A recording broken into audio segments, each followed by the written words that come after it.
मुझसे पिछले महीने आपने कहा था नमाज जनाजा के बाद हुज़ूर पाक अलैहि सलाम को और अल्फाज याद हो किसी को नमाज जनाजा के बाद दुआ वाले तो बताएं कि नमाज जनाजा के बाद दुआ नहीं है।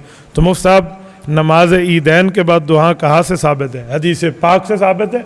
अल्लाह के रसूल ने पहले नमाज ईदैन पढ़ी है, फिर दुआ की है, फिर खुतबा दिया है। उठाइए ईदैन की किताब और आप जुर्रत करें किताबुल जनाज़ में ज़रा मुझे दिखा दें कि हुज़ूर अलैहि सलाम ने सलाम के बाद जो है ना क्या कहते हो जनाजे के बाद दुआ की हो। तो आपने ईदैन का सिर्फ मसला पढ़ा है। ईदैन में आप पूरा मसनून तरीका देखें तो जो दुआ है वो असल सलाम के बाद है, खुतबा के बाद नहीं है, जो सुन्नत तरीका है।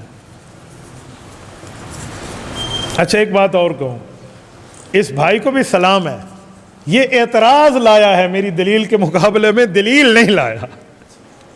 मैं यही तो कहता हूँ अहले हक की दलील के मुकाबले में दलील नहीं लाई जा सकती, एतराज़ लाया जा सकता है।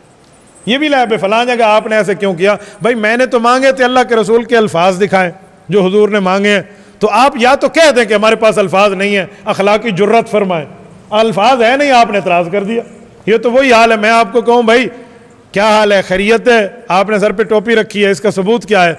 आप मुझे कहें मौलाना जुलाई चल रहा है या अगस्त चल रहा है, तो जुलाई और अगस्त का इस टोपी से क्या ताल्लुक है? भाई मैं जनाजे के लफ्ज़ मांग रहा हूँ, अगर हैं जनाजे के बाद की दुआ के लफ्ज़, आप कहते हैं ईद में क्या हुआ था।